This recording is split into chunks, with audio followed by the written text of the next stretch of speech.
So talking about Jupiter and Mercury, when they associate, it brings together the details of Mercury with the bigger picture of Jupiter. But they associate differently based on which sign elements and other factors. So check this out.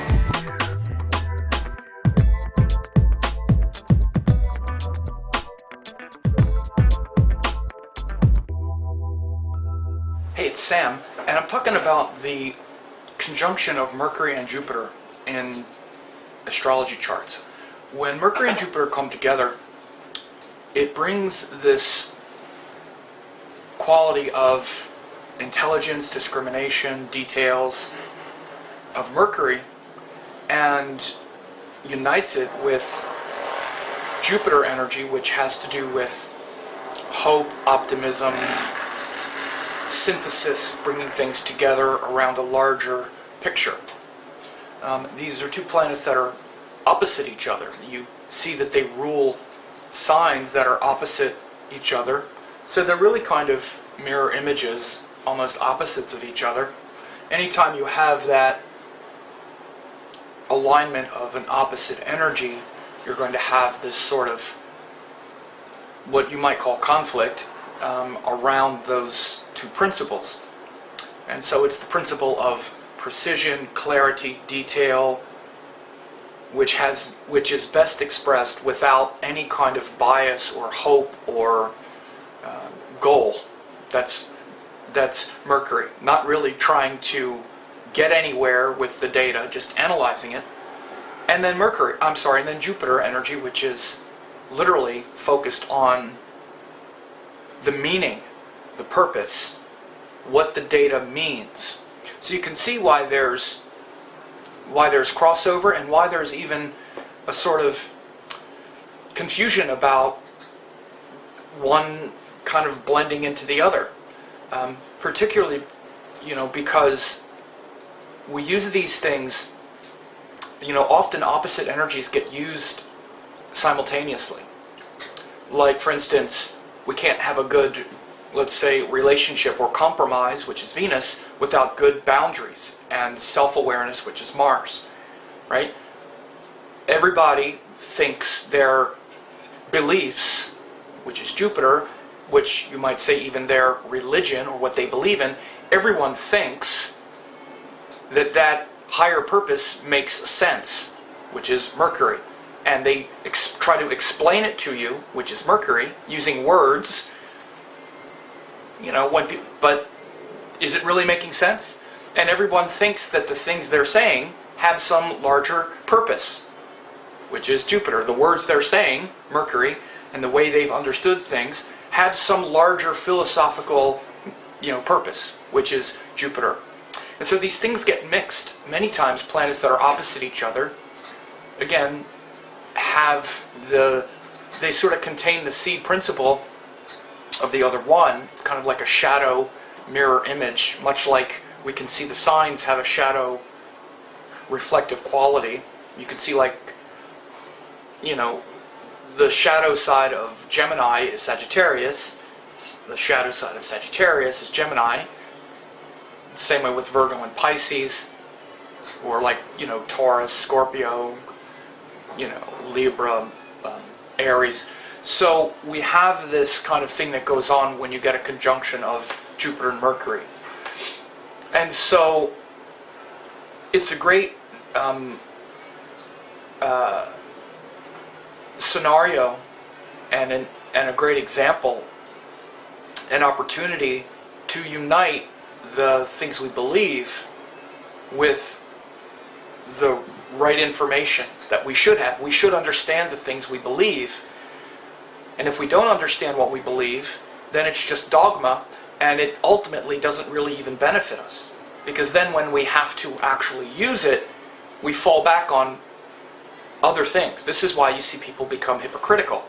Because they have this belief, like an unchecked sort of belief, which is Jupiter, and let's just say stereotypically like someone who just believes in their religion. And they just, when they talk about it, again, which is Mercury, it's just kind of vapid. They're just kind of quoting things they've heard, quoting a scripture, and, well, I believe it because God said it, I believe it, and that settles it. That used to be a popular bumper sticker here in the US. Very kind of hardline, sort of fanatical assertion. But then when something comes up in their life where someone dies or they need to actually put their faith into practice, they don't really use it because it's very hollow, because they don't really even understand what it is. They just believe it because it gives them some kind of comfort or, whatever. There's a lot of reasons why someone would just believe something blindly. Maybe they have a strong Jupiter, but they don't have a strong Mercury, for example. They have a strong, they just have a capacity for faith and just believe in the bigger picture, but they don't really have a strong Mercury, so it's hard for them to really focus on details and understand it, so they just kind of believe it. But then when life challenges them, it's often hard to put it into practice. Because again, Mercury is very much also about putting things into practice. It's about all the details of the world and where we analyze and rationally assess what we're doing. So for instance, when someone would have, let's say, an excessively strong Mercury, they might just always be rationally assessing everything, but losing the bigger picture, lacking faith, lacking hope, not really, just kind of tangled up in all the details of the world. You would say maybe kind of like in a Virgo way, where they're worried about organizing all the details, or in a Gemini kind of egghead sort of analysis. This is why you'll see things like atheism usually has a very strong Mercury component, because religion doesn't make sense. Beliefs don't make sense. If there's no Jupiter component to Mercury, then it's not complete. The circle's not complete. All of the gathering of information has to be connected to something higher, otherwise it's like we're just playing with, we're just like building blocks, we're just taking building blocks and stacking them, and it's not arranged toward any higher purpose. So anytime Mercury and Jupiter are aligned, let's say they're in someone's natal chart together or in the sky when they join, of course, depending on the sign they're in, first of all, you see which one is going to be sort of dominating the other one a little bit. When you get air and earth signs, which are more related to Mercury, because Mercury rules earth and air signs, then Jupiter stuff, then the Jupiter qualities are less dominant. Because in general, when Jupiter is in earth and air signs, Jupiter's sense of hope and meaning and purpose gets brought down into the realm of language, communication, people, culture, which is not really where Jupiter wants to operate. And then if it's earth, then Jupiter's expansive quality gets bogged down in things like money. It's where you see, certain things that have to do with greed. Jupiter in earth signs can definitely tend toward being greedy, rather than finding hope and expansion through higher purpose and cause and God and sort of metaphysical synthesis. It's something very practical, where we try to expand materially. So when you get Mercury, Jupiter in those two elements, usually Mercury tends to dominate Jupiter a little bit, for sure, and those more abstract philosophical qualities of Jupiter become much more literal and much more, the skill of Mercury becomes applied toward Jupiter in some kind of social way, which would be more earth, or some kind of, which would be air in a kind of social way, or in a practical way, which is in an earth sign. And so when that happens, Mercury's skill can really grow Jupiter's, desire to expand through social causes, or through material or personal causes, which, things related to like family or money, which is Mercury, Jupiter in earth signs.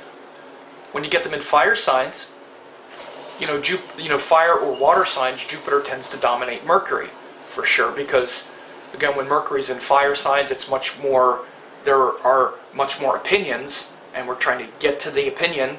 Is it right or wrong? Yes or no? Good or bad? This or that? Which is not the best thing for Mercury, who wants to just gather information and not really try to reach a conclusion.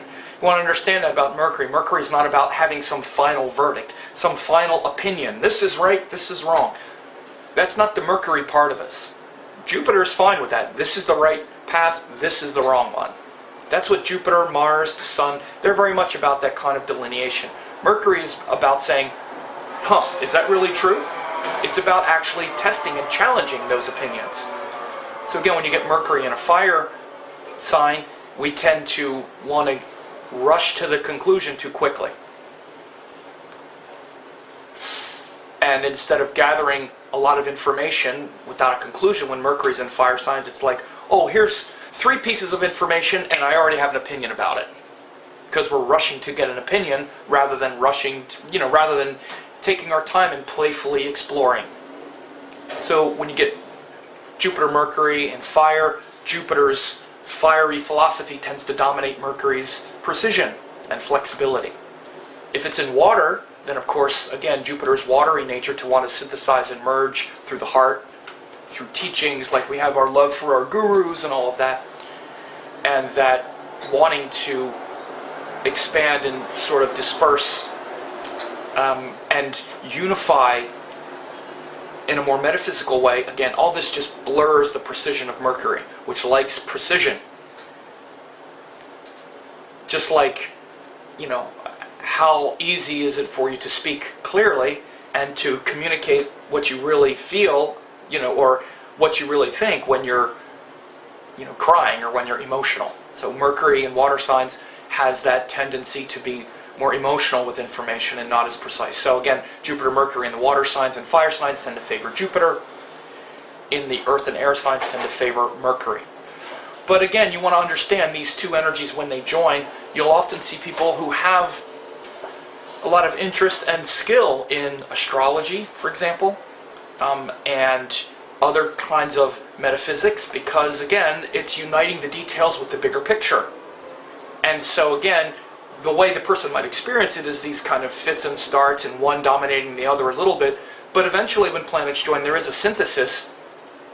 But it's more important to understand the struggle.